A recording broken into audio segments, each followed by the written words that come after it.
हरे Krishna. Bhagavad Gita course के इस session में आप सबका हार्दिक स्वागत करता हूं। मैं आपका होस्ट डॉक्टर विकास गौरंगा दास। लास्ट सेशन में हमने चैप्टर 1 के बारे में पढ़ा, जिसमें हम ये देख रहे हैं कि कुरुक्षेत्र का जो युद्ध शुरू होने वाला है, उस युद्ध स्थल में सैन्य निरीक्षण किस तरह से हो रहा है, ऑब्जर्वेशन ऑफ द आर्मीज किस तरह से हो रहा है। अब प्रभु जी ने हमें बहुत ब्यूटीफुली बताया कि पांडवों की सेना और कौरवों की सेना आमने सामने खड़ी हुई है और धृतराष्ट्र पूछता है कि मेरे और पांडु के पुत्रों ने क्या किया। यहाँ से हमें सबसे पहले ये पता लगता है कि वो कितना बायस्ड है, वो कितना पार्शियल है। वो ये सोच रहा है कि ये मेरे पुत्र हैं और ये पांडु के पुत्र हैं, जबकि दोनों एक ही खानदान के हैं। और पांडु के जो पुत्र हैं वो उसके छोटे भाई के बच्चे हैं, तो वो आपस में कजन्स हैं और एक ही फैमिली से बिलोंग करते हैं। बट उसने ये कह के उनको अलग कर दिया है कि भाई इनको कुछ नहीं मिलना चाहिए क्योंकि मेरे पुत्र अलग है और ये पांडव अलग हैं। सबसे पहले ही हमें मेंटालिटी पता लगती है उसकी। उसके बाद फिर अर्जुन कहते हैं कि मैं ये जानना चाहता हूँ कि कौन है जो हमसे युद्ध करने आए हुए हैं। तो भगवान श्री कृष्ण, सर्वोच्च भगवान श्री कृष्ण, जो अर्जुन के सारथी बने हुए हैं, उनसे वो कहते हैं कि हे कृष्ण, आप हमारे जो रथ है इसको, जो दोनों आर्मीज हैं, दोनों सेनाएं हैं, इनके बीच में ले चलिए, क्योंकि मैं देखना चाहता हूँ कि ऐसे कौन लोग हैं जो यहाँ पे युद्ध करने के लिए आए हुए हैं। जो कि दुर्योधन है, जो दुर्बुद्धि है, उस दुर्योधन के फेवर में कौन कौन युद्ध करना चाहता है। तो भगवान श्री कृष्ण ले आते हैं अर्जुन को। फिर वो देखता है कि कौन कौन है जो मुझसे युद्ध करने वाले हैं। फिर वो देखता है कि भीष्म पितामह है, द्रोणाचार्य हैं, जो किसी न किसी फॉर्म में उसके रिलेटिव्स हैं, फ्रेंड्स हैं, और बड़े हैं, छोटे हैं, भाई लोग हैं, सब सब लोग उसके रिश्तेदार ही हैं। तो वो देखते एकदम से कंफ्यूज हो जाता है, और कंफ्यूज होके वो एकदम से उसके अंदर बहुत ज्यादा कंपैशन आ जाता है, वो बहुत ज्यादा परेशान हो जाता है। और वो ये सोचता है कि मेरे को, ये तो सब मेरे रिलेटिव्स हैं, ये मेरे रिश्तेदार हैं, मेरे को उन सबको मारना पड़ेगा। ये तो मैं नहीं कर सकता हूँ, मैं कैसे मार सकता हूँ हमारे रिश्तेदारों को। ये सब मेरे पितामह भी हैं, मेरे चाचा, ताऊ, मामा, मेरे कजन, सब लोग मेरे अपने ही हैं। तो मतलब ऐसे ऐसा राज्य का मैं क्या करूंगा जो मैं, मतलब इन सबको मुझे मारना पड़े। यहाँ पे एक बात ये आती है कि अर्जुन ये कह रहा है कि मैं युद्ध नहीं करना चाहता हूँ, इसका अर्थ ये नहीं है कि वो कॉवर्ड है, वो कायर नहीं है। यहाँ पे हम ये देखते हैं कि अर्जुन जो है वो भगवान का भक्त है, और भगवान के भक्त के मन में दया होती है, वो दयालु होते हैं, बहुत ज्यादा कंपैशनेट होते हैं। तो इस वजह से अर्जुन ये सोच रहा है कि मैं क्यों मारूंगा इनको, मैं ये पाप मैं नहीं ले सकता मैं इनको मारने का। हालांकि हम ये जानते हैं महाभारत पढ़ के कि अर्जुन जो है वो विश्व के सबसे बड़े योद्धा थे। उनसे बड़ा योद्धा कोई नहीं था पूरे विश्व में। उसके बाद भी, एक क्षत्रिय होने के बाद भी उनके अंदर कितनी दया है, ये एक बहुत स्पेशल गुण होता है क्षत्रिय का, कि उसके मन में इतनी दया है कि वो मार मार सकता है सबको, लेकिन वो नहीं मारना चाहता है। फिर वो अलग अलग तरह के वो देते हैं, तर्क देते हैं, अलग अलग तरह के तर्क वितर्क करते हैं भगवान कृष्ण से कि मैं क्यों मारूं इनको, और ऐसे राज्य का मिलने से क्या लाभ होगा, हम किस तरह से एंजॉय करेंगे। ये तो मेरे सर पे तो बहुत बड़ा पाप आ जाएगा कि भी मैंने इनको मार दिया है, इस पाप की वजह से मैं फिर कैसे जीवित रहूंगा। हम पूरा खानदान खत्म हो जाएगा, खानदान खत्म हो जाएगा तो जो परंपरा है, हमारा जो खानदान की परंपरा खत्म हो जाएगी। और इससे जो है कि आगे वर्ण संकर होगा, और पूरा जो है पॉल्यूशन हो जाएगा, पूरे खानदान में पॉल्यूटेड हो जाएगा, पूरा जो परंपरा है फैमिली की पॉल्यूटेड हो जाएगी।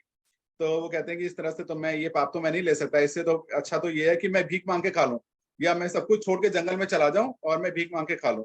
और यहाँ तक सोचते हैं अर्जुन की इनको मारने की वजह ऐसा हो कि मैं बैठ जाता हूँ और ये दुर्योधन मुझे ही मार डाले, इन लोगों को मारने का पाप लेने की बजाय ये मुझे ही मार डाले।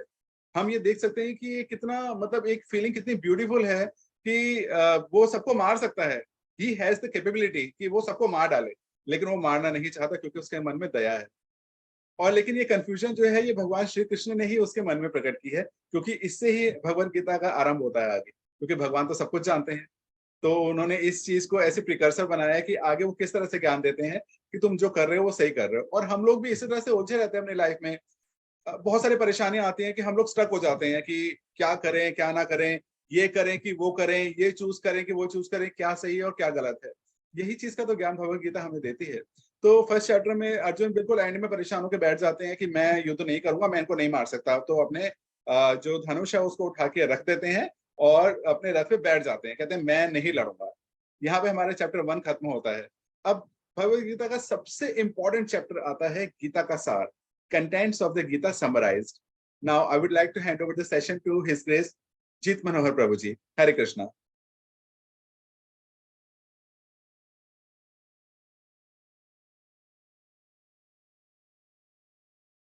हरे कृष्णा। सभी भक्तों का स्वागत है आज के सेशन में।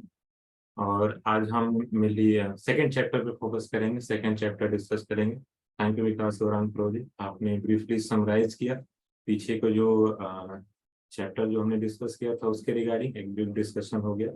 तो आज हम सेकंड चैप्टर डिस्कस करेंगे और इसकी आउटलाइन मेनली ये है कि इसमें 72 श्लोकाज हैं, टोटल 72 श्लोकाज हैं।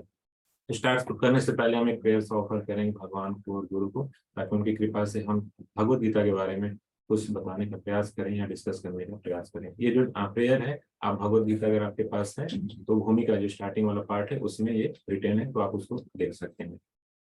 ओम ज्ञानतिमिरान्धस्य ज्ञानाञ्जनशलाकया चक्षुरुन्मीलितं येन तस्मै श्रीगुरवे नमः।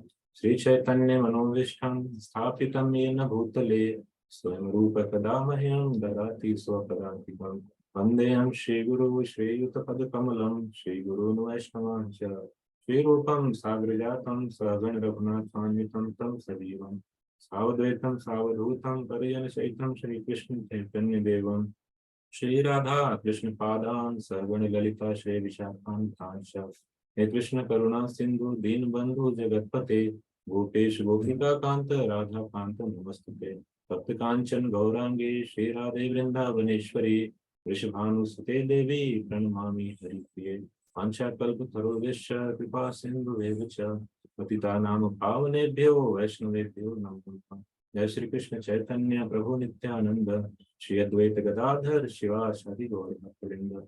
हरे कृष्णा कृष्ण कृष्णा हरे हरे, हरे राम राम राम हरे हरे कृष्णा। तो आज का जो हम सेकेंड चैप्टर ले रहे हैं भगवत गीता का, तो इस वाले चैप्टर में जो भगवान है वो भगवत गीता का समरी पूरा अर्जुन को दे देते हैं। कंप्लीट भगवत गीता को एक समरी फॉर्म में अर्जुन को प्रोवाइड कर देते हैं। और जो इसके बाद के जो फर्दर चैप्टर आते हैं अर्जुन हमारे बिहार पे पूछते हैं और एक्सप्लेन करा के भगवान को, ताकि हम भगवत गीता को और अच्छे से समझ पाएं। तो जो 72 श्लोकाज हैं, एक बार मैं ब्रीफ में इसमें बता देते हैं कि किस पार्ट में भगवान ने क्या डिस्कस किया है और क्या इंक्लूडेड है जो पार्टिकुलर श्लोकाज हैं, ताकि एक बार जब आप पढ़ें तो आपको क्लियरली आइडिया रहे कि कहाँ पे क्या मेंशन। जैसे स्टार्टिंग के जो फर्स्ट टू 10 श्लोकाज है, स्टार्टिंग के जो भगवद गीता सेकंड चैप्टर के दो फर्स्ट टू 10 श्लोका है, उसमें अर्जुन जो है फर्दर कंफ्यूजन को अपने प्रकट करते हैं, अपने डाउट्स को भगवान के सामने रखते हैं और फाइनली जो है जाकर के 10वें श्लोक तक जाते भगवान को वो सरेंडर कर देते हैं कि टोटली वो कंफ्यूज हैं, अब भगवान बताएं कि उनको क्या करना चाहिए। तो ये 1 to 10 था। जैसे हमने स्टार्टिंग में बताया था कि जो सेकेंड चैप्टर है उसमें पूरे भगवद गीता का कंक्लूजन है। तो इसमें जो स्टार्टिंग के 1 to 6 चैप्टर हैं कर्म योग के रिगार्डिंग, 7 से 12 जो है भक्ति योग के, और 13 से जो लास्ट तक का है 18 से ज्ञान योग के रिगार्डिंग कंप्लीट इसी में आपका समाइज फॉर्म में दिया गया है। तो जो फर्स्ट पार्ट है आपका यहाँ पे 11 to 13 श्लोका नंबर जो आप देखेंगे भगवद गीता का, उसमें ज्ञान योग के बारे में, ज्ञान के बारे में बताया कि भगवान आत्मा के स्वरूप के बारे में यहाँ पे बहुत डिटेल में डिस्कशन करते हैं और उसको बताते हैं, जो 11 to 13 है। फिर 31 to 38 जो श्लोका नंबर है उसमें भगवान कर्म कांड के बारे में बताते हैं कि कर्म कांड वो क्या है और उसको समराइज करते हैं। फिर भगवान जो है फर्दर 39 to 53 में बुद्धि योग के बारे में बताते हैं। बुद्धि योग के बारे में भगवान बताते हैं कि इसके डिटेल्स क्या क्या है, एक शॉर्ट फॉर्म में बताते हैं। और उसके बाद जो फाइनली है स्थित प्रज्ञ की क्या लक्षण है 54 to 72 वर्सेस में ये भगवान बताते हैं यहाँ पे अर्जुन को। तो हम स्टार्टिंग वाले देखेंगे, जो फर्स्ट वाला पार्ट है 1 to 10, यहाँ से स्टार्ट करेंगे कि अर्जुन जो है फर्दर क्या डाउट्स रखते हैं भगवान के सामने और कैसे फिर शरणागति को प्राप्त करते हैं। तो स्टार्टिंग वाला जब आप वर्ष देखेंगे, वर्ष नंबर 1 है, तो उसमें जो है अर्जुन जो है को देख के भगवान कहते हैं कि मधुसूदन से संबोधित करते हैं। तो मधुसूदन के रिगार्डिंग ये है कि भगवान ने मधु नाम के जो एक दैत्य हैं उनका वध किया था। तो अर्जुन उनको संबोधित करके मधुसूदन से कहना चाह रहे हैं कि आपने उस दैत्य का संहार किया है, तो मैं भी कंफ्यूजन की स्थिति में हूँ, मैं भी डिसीजन नहीं ले पा रहा हूँ, तो आप भी जो मेरी अज्ञानता है उसका संहार करिए। तो यहाँ पे देखें भगवत गीता में जो वर्ड्स यूज हुआ है ना, भगवान के लिए कई सारे वर्ड्स यूज हुए हैं और अर्जुन के लिए कई सारे वर्ड्स यूज हुए हैं, संबोधित किया गया है ना। तो आप देखें उस वर्ड्स के पीछे एक मीनिंगफुल सेंटेंस रहता है कि किस कारण से जो है वो उस नाम से संबोधित कर रहे हैं। जैसे हम मधुसूदन है भगवान के रिगार्डिंग, तो मधुसूदन मतलब मधु नामक जो दैत्य है उसको मारा है, तो जो हमारे अंदर अज्ञानता है उसको आप क्या करिए भगवान मिटाइए। तो फर्स्ट वाले में है यहाँ पे पर्पट काफी अच्छा दिया गया है करुणा के रिगार्डिंग। जैसे हम कहते हैं कि करुणा हमें दिखानी चाहिए, जीवों के प्रति दिखानी चाहिए, यहाँ पे बहुत क्लियर एग्जाम्पल दे करके प्रभुपाद जी मेंशन करते हैं। जैसा कि हम स्टार्टिंग में भगवत गीता का बताया था कि प्रभुपाद जी की बुक्स हम रिफर करेंगे तो आप यहाँ पे देखेंगे कितने ग्लोरियस स्टेटमेंट्स प्रभुपाद जी ने दिए हैं कि करुणा का अर्थ क्या है। यहाँ बता रहे हैं प्रभुपाद जी एग्जाम्पल से, जैसे कोई व्यक्ति डूब रहा है, पानी में डूब रहा है, और हम उसको जाते हैं पास में, तो बचाने के बजाय उसके कपड़ों को हम अगर बचा रहे हैं, कपड़ों को पकड़ रहे हैं, कपड़े को निकाले, लेकिन व्यक्ति को क्या कर रहे हैं, छोड़ दे रहे हैं, तो क्या ये करुणा कही जाएगी, वास्तविक करुणा कही जाएगी? या फिर एक बच्चे का एग्जाम्पल लेते हैं कि बच्चा अगर भीड़ में खो गया है और आप जाते हैं उसके पास, रोते हुए देखते हैं और उसको बोलते हैं कि भूख लगी है, तो आपको लगता है कि रो रहा है, भूख लगी है, तो आप कुछ खाने को दे देते हैं या कुछ लगता है कपड़े दे देते हैं, लेकिन बच्चा फिर भी रो रहा है ना? तो आपने लगता है कि आपने कुछ हेल्प उसका कर दिया। बट एक दूसरा व्यक्ति आता है, खाने को देता है, कपड़े भी देखता है, बच्चे की जरूरत है तो, लेकिन वो क्या करता है कि जो वास्तविक पिता है उनका पता लगाता है और उनके पास ले जा करके बच्चे को छोड़ देता है। तो दोनों केस में हेल्प करने की कोशिश की गई, लेकिन जो वास्तविक करुणा अगर आप देखेंगे वो है जो बच्चा है उसको पिता से मिलाना ना, ये वास्तविक करुणा है। जैसे आप कपड़े का एग्जांपल हमने पीछे लिया, तो जो कपड़ा हमारा है अगर हम उसको बचाने की कोशिश करते हैं और जो वास्तविक शरीर है, जो व्यक्ति है, अगर उसको हम छोड़ देते हैं तो ये करुणा नहीं कही जाती है। तो प्रभुपाद जी क्लियरली करुणा के बारे में डिस्क्राइब करते हैं। फिर इसके बाद थर्ड वाले जो वर्स है, भगवान अर्जुन को उसमें जस्टिस करते हैं और डांटते हैं। अगर आपके पास बुक हो तो आप उसमें रेफर भी कर सकते हैं, चीजों को देख सकते हैं। और भगवान यहाँ पे उनको कहते हैं कि इस नपुंसकहीनता को तुम मत प्राप्त हो। अर्जुन एक क्षत्रिय है और क्षत्रिय को युद्ध में वो लड़ने के लिए आए हैं, और भगवान चेस्टाइज करते हैं कि नपुंसकहीनता को मत प्राप्त हो, मतलब तो आप युद्ध छोड़ के जाना चाह रहे हो और ये आपको शोभा नहीं देता है, लेकिन आपके लिए यही श्रेष्ठकर है कि आप युद्ध करिए। और फोर्थ वाले चैप्टर में फिर, सॉरी फोर्थ वाले वर्ष में फिर अर्जुन उनको कहते हैं कि हे मधुसूदन, मेरे सामने जो है भीष्म है और द्रोणाचार्य है। भीष्म जो है मेरे पितामह हैं, द्रोणाचार्य जो गुरु हैं, उन पे मैं कैसे बाण चलाऊं। परपट में और क्लियर है, इसको प्रभुपाद जी लिखते हैं कैसे कि जो भीष्म पितामह बड़े हैं, जैसे भगवान कृष्ण के अगर केस में देखेंगे उनके नाना है उग्रसेन, उनसे बड़े हैं। और यहाँ पे जैसे द्रोणाचार्य हैं उनके गुरु हैं अर्जुन के, तो भगवान कृष्ण के गुरु यहाँ पे हैं सांदीपनि मुनि। तो कह रहे हैं जैसे मेरे गुरु हैं, मेरे पितामह हैं, आप कह रहे हैं कि इन पे बाण चलाओ, उनका नाम लेकर कह रहे हैं। तो क्या अगर आपके सामने भी आपके गुरु आएंगे, आपके बड़े आएंगे, जैसे नाना आते हैं, क्या आप भी उनके पे बाण चलाएंगे? ना, आप तो नहीं चलाएंगे ना, काफी आप रिस्पेक्ट करते हैं। बट मुझे आप कह रहे हैं कि द्रोणाचार्य पे बाण चलाओ, मेरे भीष्म पितामह जो आगे हैं उन पे बाण चलाओ, जबकि मैं कह रहा हूँ कि वो बड़े हैं मुझसे, तो मैं कैसे बाण चलाऊं, मैं उनको मारना नहीं चाहता हूँ। तो ये कैसे पॉसिबल है? तो नाम यहाँ पे ले रहे हैं भीष्म पितामह का और द्रोणाचार्य का, लेकिन बैकग्राउंड में कह रहे हैं भगवान को इंडिकेट, वो कह रहे हैं यहाँ पे रिफर कर रहे हैं कि आपके अगर गुरु और आपके अगर जो बड़े हैं अगर सामने रहेंगे तो आप तो उन पे नहीं प्रहार करेंगे, तो मुझे क्यों इस तरह के कार्य में आप लगा रहे हैं? तो फिर फिफ्थ वाले श्लोक अगर आप देखेंगे तो उसमें कह रहे हैं कि जो मेरे गुरु हैं उनको मारने की अपेक्षा तो अच्छा है कि मैं संसार में भीख मांगू। लास्ट सेशन में भी हमने डिस्कस किया था कि जिसका स्वभाव रहता है अगर वो नियत कर्म छोड़ करके कोई और कार्य करता है तो और भी परेशानी का सामना कर सकता है। जैसे अर्जुन यहाँ पे क्षत्रिय स्वभाव है, अगर वो जाते हैं यहाँ पे भीख मांगने के लिए, तो अगर भीख कोई नहीं देगा तो क्षत्रिय हैं बोलेंगे भीख क्यों नहीं दे रहे हो, आपके सामने याचक आया है, तो फिर तुरंत बोलेंगे तलवार लाते हैं, फिर मार देंगे तुरंत। तो ये तो भिक्षुक का भी नहीं है, भिक्षुक मारता कहाँ पे है, वो तो याचक जीवन रहता है, जो मिलता है उसी पे जीवन यापन करता है। तो बोले हाँ, यहाँ पे अर्जुन कह रहे हैं कि मैं भीख मांगने चला जाऊंगा, तर्क दे रहे हैं अभी मैं भीख मांगने चला जाऊंगा। लेकिन इसके पीछे देखेंगे बैकग्राउंड की भीख मांगना उनके लिए श्रेष्ठकर नहीं है, क्योंकि वो एक क्षत्रिय है और क्षत्रिय का कार्य है यहाँ पे युद्ध करना। तो इस तरह के वो रेफरेंस दे रहे हैं भगवान के सामने।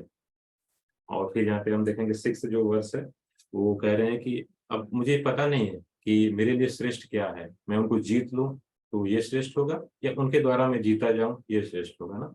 तो अपने तर्क तो रख रहे हैं, लेकिन वो जानते हैं कि जो भगवान है, सुप्रीम पर्सनैलिटी है, उनके सामने है, तो सबसे बेस्ट यही होगा कि भगवान कुछ इंस्ट्रक्शन दें हमें। धीरे धीरे अब शरणागति की तरफ जो 6th वर्ष है आप देखेंगे उसकी तरफ बढ़ रहे हैं, और ये अपने कंफ्यूजन की स्टेज को दर्शित कर रहे हैं कि वो समझ नहीं पा रहे हैं कि एक्चुअल में करें क्या। मतलब युद्ध अगर कर रहे हैं तो जीत जाएंगे या तो जीते जाएंगे। तो बोले दोनों कंडीशन में मेरे लिए तो कोई बेटर लग ही नहीं रहा। अगर मैं जीत भी जाऊंगा और उनको मार के तो मैं कैसे आनंद को भोगूंगा, और अगर मारा जाता हूँ तो भी मैं कैसे आनंद को भोगूं, तो मैं मारा जाऊंगा। मतलब दोनों ही कंडीशन में क्या है, वो टोटली कंफ्यूज है। और फाइनली जो 7th वर्ष है वो बोल रहे हैं कि मैं अपनी कृपण दुर्बलता के कारण जो है कर्तव्य भूल गया हूँ, और आपसे मैं पूछ रहा हूँ कि जो मेरे लिए श्रेष्ठ हो वो आप बताइए। कृपण दुर्बलता का मतलब यहाँ पे है स्किन डिजीज से, मतलब जो भौतिक आकर्षण है, जो बॉडी अटैचमेंट है, उससे कारण मैं क्या है अपना कर्तव्य रियल ड्यूटी है मैं उसको भूल गया हूँ। तो यहाँ पे भगवान को जो अर्जुन है वो सरेंडर करते हैं। तो जब भगवान को सरेंडर करते हैं तो इससे पहले जो था एक मित्र की तरह जो वार्तालाप मेनली चल रहा था अभी युद्ध के दौरान। तो अगर हम देखेंगे यहाँ पे कि अब भगवान जो है एक गुरु का पोस्ट लेते हैं, गुरु का पद को स्वीकार करते हैं, क्योंकि अर्जुन यहाँ पे आप शरणागति करते हैं और भगवान से इंक्वायरी करते हैं कि जो श्रेष्ठ करो, इसलिए जो श्रेष्ठ है आप अब उसको बताइए। अब आप जो बताएंगे अब उसके हिसाब से मैं डिसाइड करूंगा कि मुझे क्या करना चाहिए। तो ये 7th वाले श्लोक में है। और यहाँ पे फिर इसके बाद फर्दर हम देखेंगे कि और चीजें भी और ऐड करते हैं। शरणागति के बाद भी फिर कुछ थोड़े डाउट्स रखते हैं कि जो कुछ कोई ऐसा साधन मुझे नहीं दिखाई देता है कि जो इस शोक से मुझे दूर कर पाए। कहते हैं कि इवन स्वर्ग का भी मुझे सुख मिल जाए तो भी मैं वैसे सुखी नहीं हो पाऊंगा। प्रभुपाद जी यहाँ पे पर्पट में बहुत क्लियरली एक्सप्लेन करते हैं कि आज का जो भौतिक संसार है, हम मेनली धन संचय में व्यस्त रहते हैं, या फिर ऑपुलेंट चीजें या संपदा इकट्ठा करने में, मान सम्मान वैभव इन सब चीजों में इकट्ठा करने के लिए लगे रहते हैं। लेकिन जो असली जो प्रॉब्लम है इस संसार में, जन्म मृत्यु जरा व्याधि, या आप किसी भी देश में चले जाइए, किसी भी कंट्री में चले जाइए, वहां पे आप देखेंगे सब लोग इसी का सामना कर रहे हैं। कितना भी डेवलप कंट्री हो, आप देखेंगे अमेरिका जैसे भी कंट्री देखें, रशिया जैसी कंट्री भी देखें, कभी भी लड़ाई की स्थिति हो जाती है वहाँ पे। कभी भी वहाँ पे जो प्राकृतिक आपदाएं हैं वो आती रहती हैं वहाँ पे। अनेक प्रकार के जो रहते हैं, जैसे लड़ाई झगड़े हैं और मारपीट, ऐसे बहुत सारी चीजें हम देखते हैं न्यूज वगैरह अगर हम देखते हैं वहाँ पे, तो हम ये देखते हैं कि वहाँ पे भी यही सब चीजें चलती हैं, बल्कि और एडवांस लेवल पे ही चल रही है। कहने का मतलब है अगर धन हम इकट्ठा कर रहे हैं तो उससे हमें रियल हैप्पीनेस नहीं प्राप्त होती, क्योंकि अगर जिनके पास धन है ऑलरेडी, अगर धन से ही सब कुछ मिलता तो वो ऑलरेडी खुश होते, लेकिन हम उनके जीवन में भी खुशी नहीं देखते। तो समथिंग डिफरेंट कुछ और है जो हमें वास्तविक खुशी दे सकता है। धन नहीं है वो चीजें, एक माध्यम बनता है उसमें, लेकिन धन रहने से हम श्योर नहीं हो सकते हैं कि हमें वास्तविक खुशी मिलेगी। तो यहाँ पे आप 8वें श्लोका से फर्दर बताते हैं। और फिर 9वें श्लोका में वो अर्जुन अब एकदम क्वाइट चुप हो जाते हैं, भगवान को डिफरेंट आर्गुमेंट रखते हैं और भगवान को गुरु भी स्वीकार कर लेते हैं, अब चुप हो जाते हैं। तो भगवान अब देखते हैं कि अर्जुन ने पूरी तरह से अपनी बात को रख दिया है, और अब क्या है भगवान बोलने को रेडी हो जाते हैं कि अब इंस्ट्रक्शन देने के लिए क्या है, सब प्रॉपर समय, सही समय है। क्योंकि अगर सामने वाले की आप बात सुन लेते हैं तो अगर आप जब बोलते हैं तो वो भी रेडी रहता है सुनने के लिए। नहीं तो इलॉजिकल कन्वर्सेशन स्टार्ट हो जाते हैं, आर्गुमेंटेड स्टार्ट हो जाते हैं, तो हम समझ नहीं पाते हैं कि एक्चुअली पूछ क्या रहा है या हम बता क्या रहे हैं। तो उसकी बात हम सुनते हैं तो हमारी बात तो सुनता है। तो एक एटिकेट भी यहाँ पे बता रहे हैं, भगवान यहाँ पे दिखा रहे हैं कि अगर कोई अपनी परेशानी को रख रहा है तो हमें क्या करना चाहिए, कोशिश करना चाहिए उसको सुनने का। और जैसे समझ में आ रही है पूरी बात अपनी कह रहे तो फिर हमें उस चीजों को बताना चाहिए, तो वो सुनता भी है इस चीजों को। तो 10th वाला जो श्लोक यहाँ पे है, आप देखेंगे दोनों सुनाव के मध्य अर्जुन और कृष्ण खड़े हैं, और अर्जुन को की तरफ भगवान हंसते हुए ये कहते हैं अर्जुन को। तो यहाँ पे आप देखेंगे जो भगवान हंस रहे हैं, आई थिंक वॉइस क्लियर है, एक बार विकास भी कंफर्म करेंगे। मैसेज यहाँ पे कोई डिवोटी शेयर किए हैं कि वॉइस क्लियर नहीं है। तो जी वॉइस एकदम क्लियर आ रहा है। क्लियर है, ओके ठीक हो है। सकता है कि कहीं इंडिविजुअल नेटवर्क इशू हो, तो जिनके पास नेटवर्क इशू है वो एक बार रीज्वाइन करें और प्लीज अपना नेटवर्क चेक करें। हरे कृष्ण। Thank you. तो इसके बाद अर्जुन से भगवान जब हंसते हुए बोलते हैं तो हम इसको देख सकते हैं जैसे हम नॉर्मल संसार में रहते हैं, बाहर हम सब लोग, बहुत से लोग जॉब करते हैं, स्टूडेंट हैं, गृहिणी हैं, अलग अलग प्रोफेशन से रिलेटेड हैं। लेकिन हम देखते हैं कि बाहर संसार में जब लोग हमारे कमियों पर हंसते हैं तो एक तरह से वो मजाक बनाने की कोशिश करते हैं, हमारी जो कमियां रहती हैं उसको हाईलाइट करने की कोशिश कर रहे हैं, या एक व्यंग के तरीके से वो हंसते हैं हमारे ऊपर। लेकिन यहाँ पे भगवान का हंसना जो अर्जुन से है वो काफी डिफरेंट है। अब भगवान गुरु के पद पे स्वीकार करें, गुरु के पद पे आ गए हैं, और अर्जुन शिष्य के पद पे आ गए हैं। तो भगवान अब समझ रहे हैं कि ये पर्सन कंफ्यूज है और उनको शरणागति भी कर चुका है, तो हंस रहे हैं कि अब इन्होंने फाइनली सरेंडर किया तो मुझे इनकी डाउट्स को क्लियर करना है। दट्स सरेंडर के लक्षण को भी दिखा रहे हैं वहाँ पे, मतलब उनको अपमानित नहीं करना चाह रहे हैं। लेकिन अब वर्ड्स भगवान यूज करेंगे, कठोर वर्ड्स यूज करेंगे वहाँ पे अर्जुन के लिए। तो ये गुरु शिष्य को कह सकता है, लेकिन यहाँ पे फॉर इम्प्रूवमेंट, उनको अपमानित करने के लिए, इनको अर्जुन को इम्प्रूव करने के लिए। तो यहाँ पे 1 to 10 जो वाला पार्ट था, अर्जुन के कंफ्यूजन्स रहते हैं, तो फाइनली वो शरणागति को भगवान को करते हैं। तो 1 to 10 जो फर्स्ट सेशन था वो हमने किया। अब इसके बाद जो सेकंड सेशन है 11 to 13, जो भगवद गीता के श्लोकास हैं 11 to 13, उसमें मेनली ज्ञान के बारे में बताया गया कि आत्मा क्या है, आत्मा के स्वभाव के बारे में बताया गया। तो ज्ञान से रिलेटेड जो ज्ञान योग उसकी चर्चा भगवान ने की है। तो भगवान कह रहे हैं कि आप तो पांडित्यपूर्ण वचन कह रहे हो, आप बहुत अच्छी अच्छी बातें कह रहे हो, लेकिन अगर आप पांडित्य हो, विद्वान हो, तो आपको पता होना चाहिए कि जो व्यक्ति मृत है या फिर जीवित है उसमें जो है बुद्धिमान व्यक्ति इंटरेस्ट नहीं लेते हैं, मतलब उनसे आसक्त नहीं होते हैं अगर आप बुद्धिमान है तो। लेकिन आप बुद्धिमानों की तरफ बातें तो कर रहे हैं, लेकिन वो जो बातें हैं वो एक्चुअल बुद्धिमत्ता को शो नहीं कर रही हैं। तो यहाँ पे ये बता रहे हैं। और यहाँ पे फिर आप देखेंगे श्लोक नंबर जो 12 है स्पेशली, इसमें एक बहुत ही अच्छा कॉन्सेप्ट डिस्कस किया है भगवान ने। आप यहाँ देख सकते हैं इसको, कि हमारे पे बहुत डाउट्स रहता है इन सब चीज़ों को, जो हम कई लोग यहाँ पे हैं, कि जो आत्मा है वो इस शरीर को छोड़ने के बाद भगवान में मिल जाती है। मानववाद का सिद्धांत है जो प्रभुपाद जी खंडन करते हैं। 12वां श्लोक आप पढ़ेंगे तो इसमें क्लियरली है, भगवान ने लिखा है, मैं उसको एग्जैक्ट जो ट्रांसलेशन हिंदी वाला पढ़ लेता हूँ। ऐसा कभी नहीं हुआ है कि मैं न रहा हूँ या तुम न रहे हो, अथवा ये समस्त राजा न रहे हों, और ऐसा नहीं है कि भविष्य में हम लोग नहीं रहेंगे। मतलब ऐसा कोई टाइम नहीं था अभी से पहले कि हम दोनों का एग्जिस्टेंस न रहा, मतलब हम दोनों अब अभी टाइम से पहले भी रहे हैं, अभी हैं और आगे भी रहेंगे। मतलब हम दोनों का, जो जीवात्मा है उसका और भगवान जो है उनका अस्तित्व, दोनों का एग्जिस्टेंस पहले भी था, अब भी है और आगे भी रहेगा। मतलब आत्मा और परमात्मा जो भगवान है यहाँ पे, वो दोनों का एग्जिस्टेंस अलग अलग है।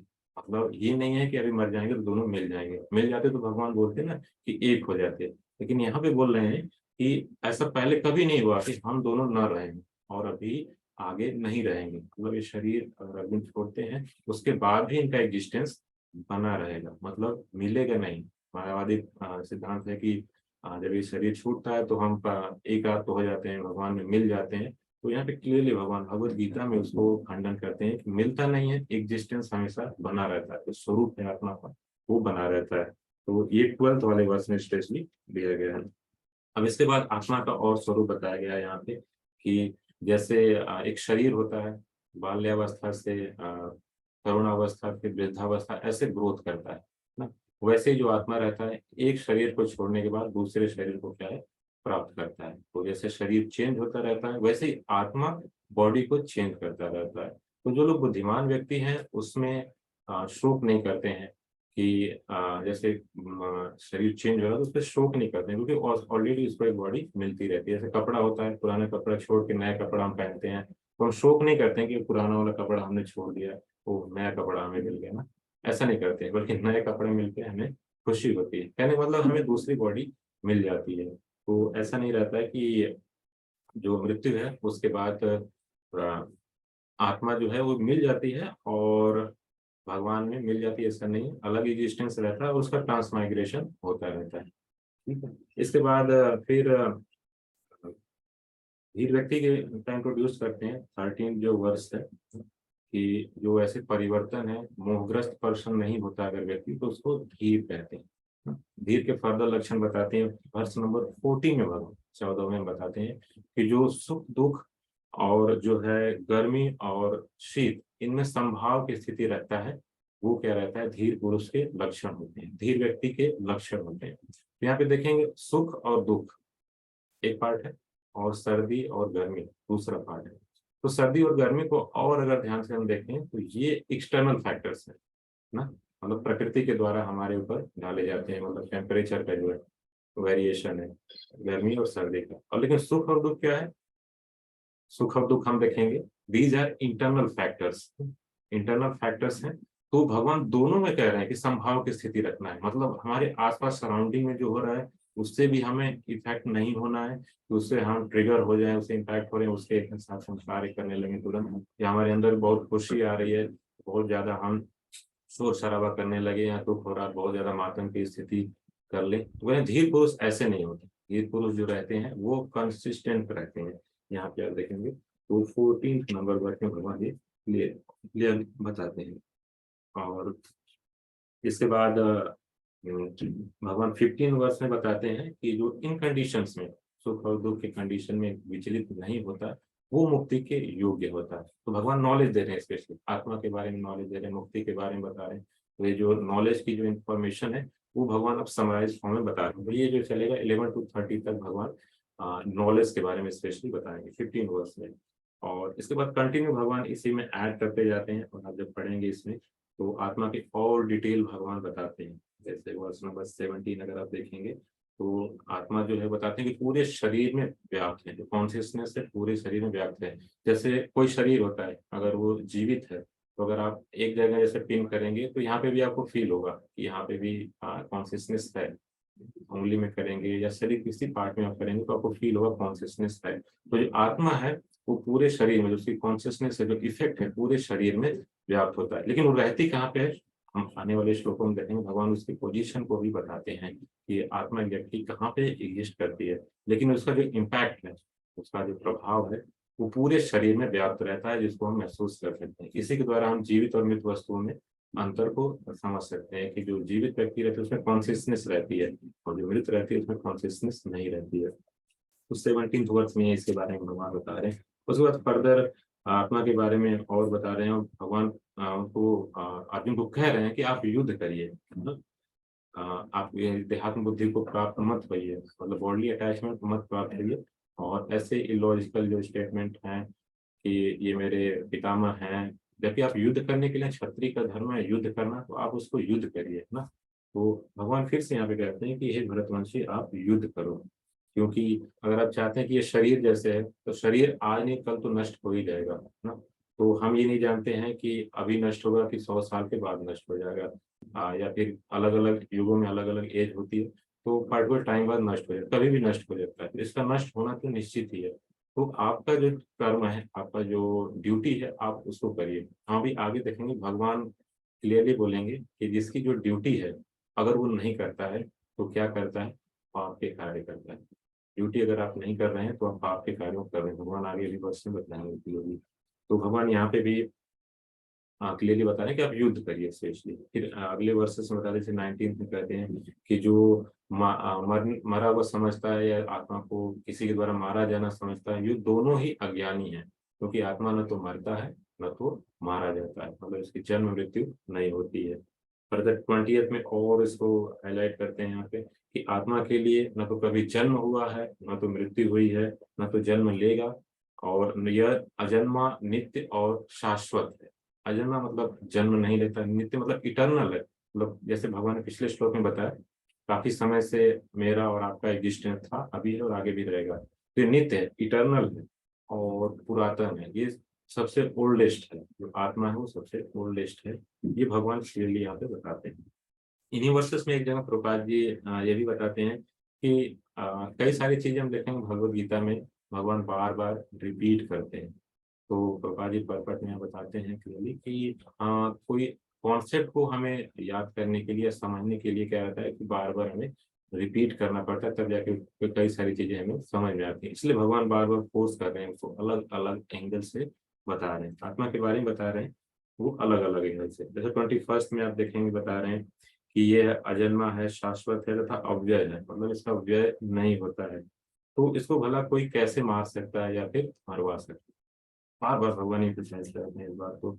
और फिर फर्दर 22nd में हमने जैसे डिस्कस कर लिया कि पुराने वस्त्र को जो त्याग कर नए वस्त्र धारण करता है, उसी तरह आत्मा जो एक शरीर को त्याग करके दूसरे शरीर को धारण करता है। ठीक है, तो यहाँ पे आत्मा और परमात्मा के एक रिलेशन भी हम जैसे समझना चाहेंगे कि भगवान जो है जैसे बोलते हैं परमात्मा के फॉर्म में है, लेकिन उसका क्या इम्पोर्टेंस रहता है, आत्मा के साथ हमेशा वो ट्रैवल करते हैं। तो कैसे समझें कि परमात्मा हमारी हेल्प करते हैं, तो यहाँ पे एक एग्जाम्पल दिया गया है दो पक्षियों के रिगार्डिंग। श्वेताश्वत उपनिषद है, वहाँ पे इस चीज को समझाया गया है प्रॉपरली कि जैसे जीव है और भगवान, ये दो पक्षियों के समान जो एक पेड़ पे बैठे हुए हैं। तो जो जीवात्मा है वो वृक्ष के फलों को खा रहा है, और जो परमात्मा है उसको देखते रहते हैं, और वे देखते रहते हैं कि कब वो पक्षी उनकी तरफ उन्मुख हो, तो कब उनको गाइड करें ना, कि जो फल है, भोग की जो इच्छा है, कब उससे बाहर निकले, ताकि वो उसको गाइड करे, और ये जो जन्म मृत्यु का चक्र है, जो दुखों का चक्र है, उससे उसको बाहर निकाले। तो ये इस चीज का वहां पे वर्णन हुआ है। तो इस तरह से भगवान हेल्प करते हैं, मतलब हमेशा साथ में रहते हैं। जीव जो है किसी भी शरीर को धारण करे, परमात्मा है, वो हमेशा उसके साथ रहते हैं और उनके सारी चीजों को देखते रहते हैं ना। अगर हम इस बात को समझ लें, कोई हमेशा कोई हमें देख रहा है, तो हम अपनी एक्टिविटी काफी अलर्ट होकर करते हैं। जैसे हम देखते हैं कि कहीं पे हम किसी स्पेस पे जाते हैं, मार्केट प्लेस पे या कहीं पे, अगर सीसीटीवी सर्विलेंस लिखा रहता है कि you are under CCTV surveillance, तो हम थोड़े से अलर्ट हो जाते हैं कि नहीं, कोई हमें देख रहा है, कोई ऐसी एक्टिविटी नहीं करनी है कि जिससे आगे दिक्कत हो।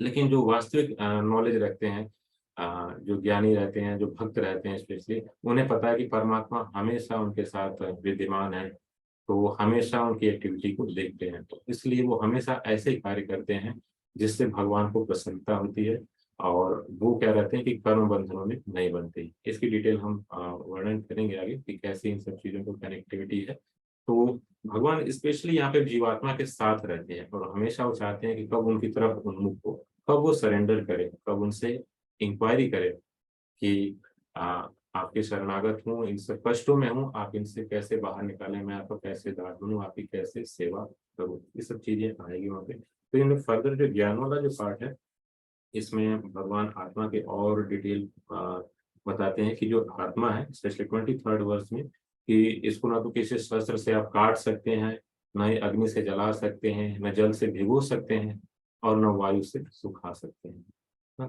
तो इस पे अपरिवर्तनीय है, इसमें आप कोई भी प्रभाव नहीं पड़ता है, चाहे आप किसी भी अस्त्र शस्त्र से प्रहार करें, इसको आप काट नहीं सकते, ना तो इसको इफेक्ट कर सकते हैं।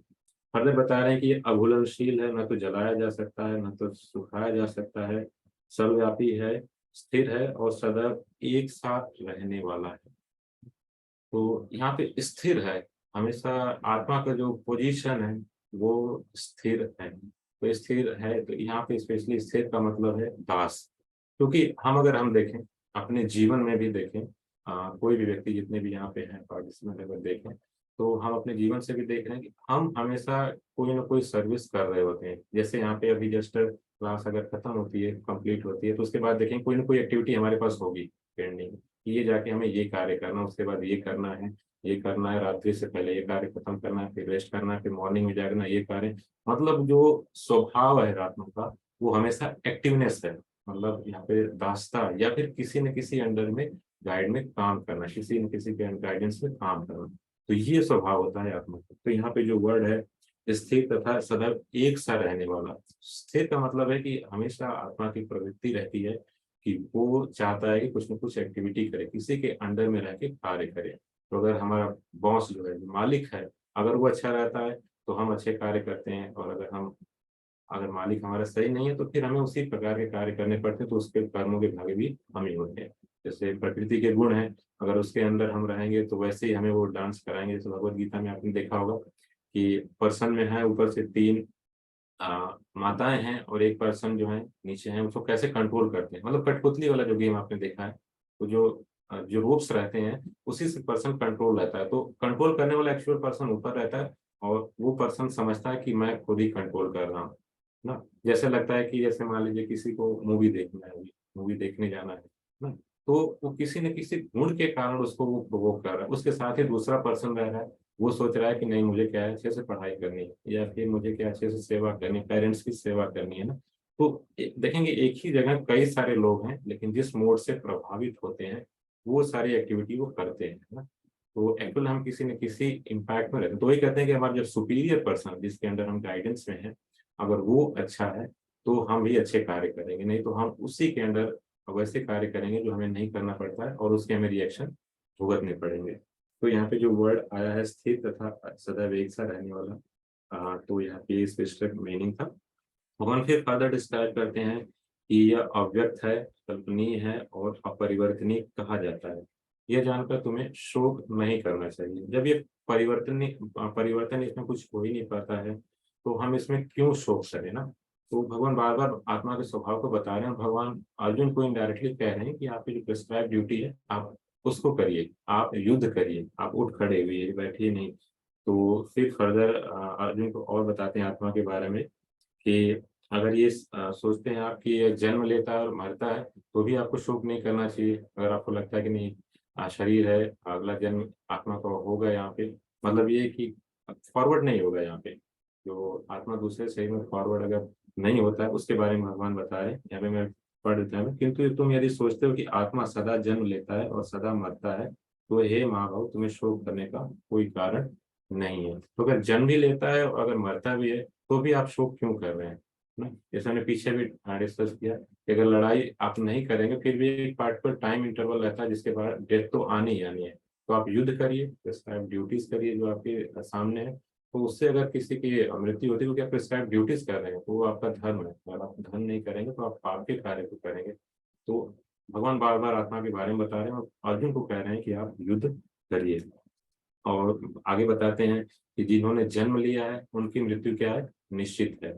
और जिन्होंने मृत्यु को प्राप्त हुए हैं और उनको जन्म निश्चित है। तो कह रहे हैं ये भी अगर आप सोचते हो कि आपके सामने जो सेना है, सेनापति हैं, इन्होंने अगर जन्म लिया है तो इनकी मृत्यु तो निश्चित है। तो इस रीजन से भी आप उठिए, उठिए और युद्ध करिए।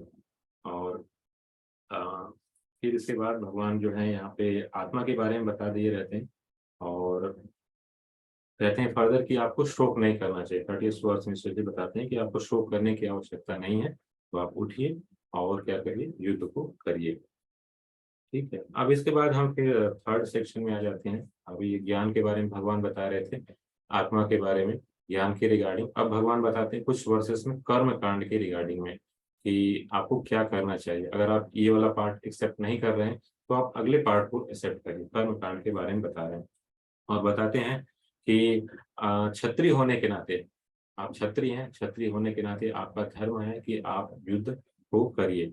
क्षत्रिय का यहाँ पे आप देखेंगे परपट में तो मीनिंग भी काफी अच्छे से बताया गया है। छत मतलब चोट खाया हुआ और त्रायते मतलब रक्षा करने वाला। जो चोट खाए हुए की रक्षा करने वाला है वो क्षत्रिय है, या स्पेशली वो क्लास जो कि रक्षा करता है अपने सिटीजन्स का और प्रोवाइड करता है वो फैसिलिटी जिससे भगवान की तरफ लोग आगे बढ़े। तो आप देखेंगे भगवत गीता में एक चीज और यहाँ पे क्लियर करना चाहेंगे कि जैसे ब्राह्मण बताया जाता है, क्षत्रिय, वैश्य और शूद्र, चार यहाँ पे वर्ण बताए जाते हैं यहाँ पे। तो ये जो है जन्म के आधार पे नहीं होता। जैसे आप देखेंगे ना कि हम बोलेंगे कि हम ब्राह्मण हैं ना, तो भगवान या शास्त्र जो है इसको अनुमोदित नहीं करते हैं कि आपने किसी पार्टिकुलर फैमिली में जन्म लिया है तो आप उस वही हो जाएंगे। हाँ, वैसे क्वालिटी होनी चाहिए।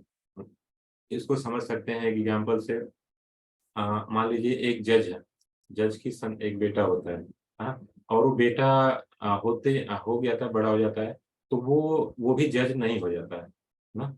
क्या करना, उसके लिए पढ़ाई करनी पड़ती है, जो क्वालिफिकेशन वो आपको पास करनी पड़ती है, देन आप क्या होते हैं, जज हो जाते हैं ना।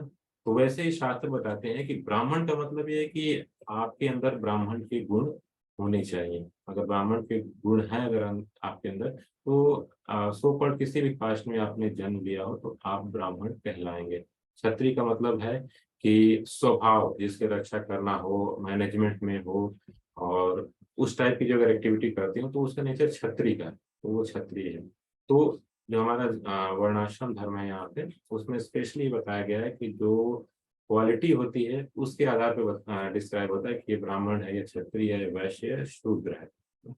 तो अगर हमारी एक्टिविटीज शूद्रों वाली रहेगी, निम्न स्तरीय रहेगी, तो हम भले ही ब्राह्मण फैमिली में जन्म लिए हों। जैसे आपने देखा है कि नाम रहेगा चतुर्वेदी लेकिन कोई वेद नहीं पढ़ा है उन्होंने, है ना।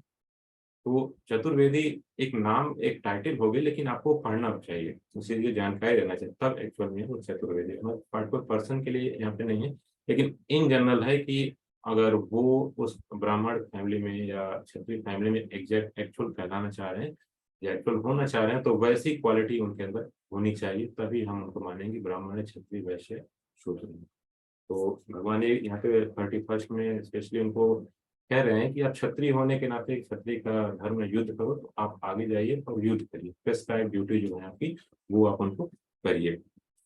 फिर उसके बाद हम देखेंगे 32nd जो वर्ष है कि जो लोग क्षत्रिय होते हैं उनको स्वर्ग के रास्ते खुल जाते हैं, क्योंकि प्रेस्क्राइब ड्यूटी करते समय अगर क्षत्रिय मारा जाता है तो स्वर्ग को प्राप्त होता है। स्वर्ग का प्राप्त होने का मतलब है कि ऑपुलेंस प्राप्त होता है, वहाँ पे भोगों की प्रधानता है, और वो कंप्लीट करने के बाद जिस पार्ट में आपने जितनी इंटेंसिटी के साथ या जितनी ड्यूरेशन तक किया होगा वो अच्छे कार्य, वहां तक उतने समय रहने के बाद फिर आपको इसी लोक में वापस आना पड़ेगा, है ना।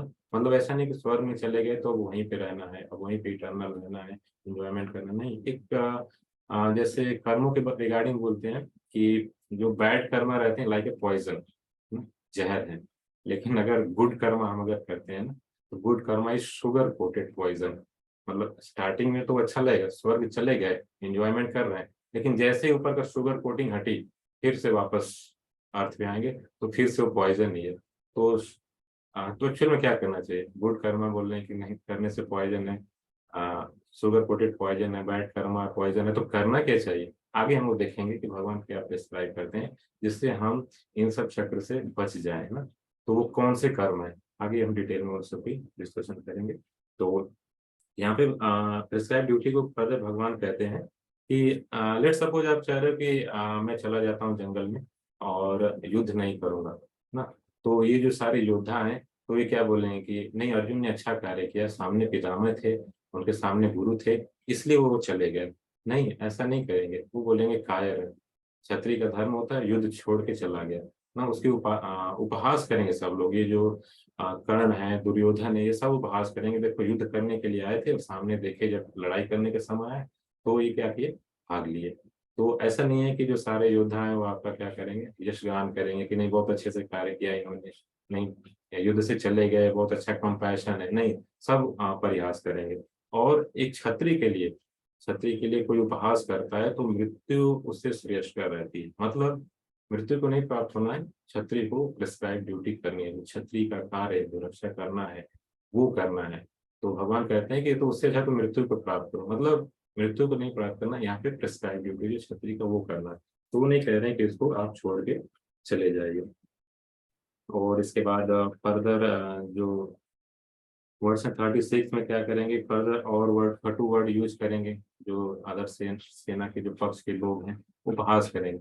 मतलब अर्जुन को कह रहे हैं कि आप अपने कर्म करो, नहीं तो अगर आप छोड़ के जाओगे ना, तब भी लोग आपको क्या करेंगे, उपहास करेंगे और निंदा के आप पात्र बनोगे। और अगर आप युद्ध करते हुए अगर मारे जाएंगे तो आपको स्वर्ग की प्राप्ति हो जाएगी, और अगर आप जीतते हैं तो पूरा राज्य मिलेगा, और अगर हारते हैं तो भी स्वर्ग की प्राप्ति हो जाएगी। मतलब कहीं पे भी लॉस नहीं है। एक तरह से देखें, अगर आप कर्म भी करते हैं तो छोड़ के जाएंगे तो उपहास होगा आपका ना, लोग निंदा के पात्र बनेंगे, उससे अच्छा है कि आप लड़िए, लड़ेंगे, जीत जाएंगे तो पूरा साम्राज्य आपका होगा, नहीं भी जीते तो स्वर्ग को प्राप्त करेंगे, तो उससे तो बेटर ही है। भगवान कह रहे हैं कि अपने कर्म को आप करो। लगभग 37 तक ये था। फिर भगवान कहते हैं 38 में कि सुख दुख लाभ हानि विजय तथा पराजय की भावना से विचार किए बिना युद्ध करो, ऐसा करने से तुम्हें कोई पाप नहीं लगेगा। तो भगवान यहाँ फिर से उन्हें युद्ध के लिए आगे बढ़ने का निमंत्रण देते हैं। तो यहाँ पे 38 तक कर्म कांड के बारे में भगवान पढ़ाया कि आपकी जो प्रिस्क्राइब ड्यूटी है आप उसको करिए। तो हमने इससे पहले 11 to 30 में ज्ञान के बारे में, ज्ञान योग के रिगार्डिंग डिस्कशन किया था। अभी कर्म कांड है, और अभी फिर है बुद्धि योग। बुद्धि योग को यहाँ पे स्पेशली भक्ति योग से कनेक्ट किया गया है। तो भगवान बताते हैं कि आप कैसे भक्ति में कार्य आप करके इन सब चीजों से बच सकते हो, या भक्ति में कार्य क्या है। तो इस वाले पार्ट में स्पेशली ये 39 to 53 जो वर्सेस हैं इसमें आज एक्चुअली सेकेंड जो चैप्टर है और लास्ट का जो 18 चैप्टर है उसमें श्लोका ज्यादा है, तो मे भी थोड़ा समय ज्यादा लग सकता है। तो थोड़ा सा ज्यादा समय लगेगा तो प्लीज आप बने रहिएगा। कोशिश करेंगे कि जो कंक्लूजन है वो हम आपको एज तुम शेयर कर दें, ताकि क्योंकि बहुत सारी एक्टिविटीज, बहुत सारे कार्य आपके शेड्यूल्ड होंगे, उस हिसाब से हम कोशिश करेंगे जल्दी से उन चीज़ों को शेयर करें आपके पास। तो हम फर्दर वाला जो सेक्शन आते हैं बुद्धि योग 39 to 53, इसमें भगवान फर्दर अर्जुन को बताते हैं कि जैसे हम देखेंगे कि 14th जो वर्स है स्पेशली, इसमें भगवान बता रहे हैं कि आप जब इस पाथ पे चलोगे, प्रेस्क्राइब ड्यूटी जो है आपके इस पाथ पे आप चलोगे, तो इसमें आपको कोई हानि नहीं होगी, और बल्कि इस पे कोई लाभ ही लाभ होगा, क्योंकि इस पाथ पे जब आप चलते हैं तो ये आपको महान भय से भी रक्षा करती है। क्योंकि जब आप यहाँ पे स्पेशली भक्ति योग के बारे में बताते हैं, और भगवान आगे बताएंगे कि जहाँ से भक्ति योग आप करते हैं, भगवान के रिगार्डिंग आप करते हैं भक्ति, उनके लिए जब कार्य करते हैं, तो जहाँ से छूटता है आगे जब भी मौका मिलता है तो वहीं से वो चीजें क्या होती हैं, रिज्यूम होती हैं। मतलब थोड़ा सा भी अगर आपने कार्य किया तो वो रिज्यूम होगा। जबकि सांसारिक भौतिक शरीर में हम ये देखते हैं कि जैसे जन्म हुआ, हमने पूरी पढ़ाई की, पीएचडी तक भी मान ली कर लिया, अगले जीवन हमें मिला तो उसमें हमें क्या है, फिर से एबीसीडी सीखना पड़ता है ना, फिर से स्टार्ट करना पड़ता है। लेकिन भक्ति के रिगार्डिंग ये नहीं है, आपने जहाँ से भक्ति को छोटा होगा वो वहीं से उसी लेवल से वो कंटिन्यू रहती। भगवान भी यहाँ पे एश्योरेंस दे रहे हैं। 41 काफी फेमस श्लोक है। व्यवसायत्मिका बुद्धि एक कुरुनंदन बहुशाखा हंताश्च बुद्धयो व्यवसाय नाम, कि इसमें गोल ओरिएंटेड होने के लिए भगवान कह रहे हैं। और अर्जुन को जैसे हमें पता है कि गोल ओरिएंटेड स्टार्टिंग से ही है, तो इस वाले वर्ष से हमें ये भी पता चलता है कि जो अर्जुन क्वेश्चंस पूछ रहे हैं एक्चुअली हमारे बिहार पे पूछ रहे हैं। वो हम कैसे समझें कि गोल ओरिएंटेड थे? उनकी स्टोरी हमने ऑलमोस्ट सब लोग जानते हैं कि जब द्रोणाचार्य जी स्टार्टिंग में बचपन में उनके धनुर्विद्या सिखा रहे थे, तो उन्होंने सबसे पूछा था कि पेड़ पे एक चिड़िया है और उसको तीर से मारना था। वो डमी चिड़िया थी, रियल चिड़िया नहीं थी, तो उसको मारना था। तो सबसे उन्होंने पूछा बारी बारी से कि ये क्या है, तो कोई बोल रहे हैं कि पेड़ पे बैठी हुई चिड़िया है, कोई बोल रहे हैं शाखा पे चिड़िया दिख रही है, कोई बोल रहे हैं चिड़िया दिख रही है, किसी से पूछ रहे मैं दिख रहा हूँ, गुरुदेव ने पूछा कि मैं दिख रहा हूँ, बोले हाँ अभी दिख रहे हो। लेकिन जब अर्जुन से पूछा कि आपको वहां पे क्या दिख रहा है, तो बोले मुझे चिड़िया की आंख दिख रही है। जो ओरिजिनल क्वेश्चन था कि कोई चिड़िया की आंख को भेदना है, बट गुरुदेव पूछ रहे थे उनसे कि आपको क्या क्या दिख रहा है। बट अर्जुन ने क्या आंसर दिया कि जो मुझे चिड़िया की आंख ही दिख रही है। मतलब वो फोकस स्टार्टिंग से ही थे, बचपन से ही स्टार्टिंग से ही फोकस थे। ये दिखा रहे हैं यहाँ पे कि जो अर्जुन है वो हमारे बिहार पे क्वेश्चन को पूछ रहे हैं कि डाउट्स जो आ रहे हैं तो वो कैसे क्लियर हो, क्या क्या डाउट्स आते हैं तो कैसे क्लियर होना चाहिए, कैसे शरणागति भगवान से करनी चाहिए। तो वो यहाँ पे 41 वेद में है कि जो दृढ़ प्रतिज्ञ नहीं है उनकी बुद्धि अनेक शाखाओं में विभक्त रहती है। जो फोकस नहीं है उनकी अनेक शाखाओं में विभक्त रहती है। मतलब ये भी कार्य कर लें, वो भी कार्य कर लें, तीसरा कर लें, चौथा कर लें, फोकस नहीं रहता किसी में, किसी में हम बेस्ट आउटपुट नहीं दे पाते हैं। तो हम कौन से कार्यों को फोकस करें, कौन से कार्यों को फोकस ना करें, इसके बारे में भगवान बताएंगे। ओके, तो यहाँ पे फिर स्पेशली आगे भी बताते हैं 42 और 43 वाले में वेदों के रिगार्डिंग, कि वेदों में जो है हम देखते हैं बहुत से कर्मकांड रहता है, या बहुत सारी जो भाषाएं अलंकार युक्त भाषाएं रहती है, फ्लावरिश वर्ड्स रहते हैं।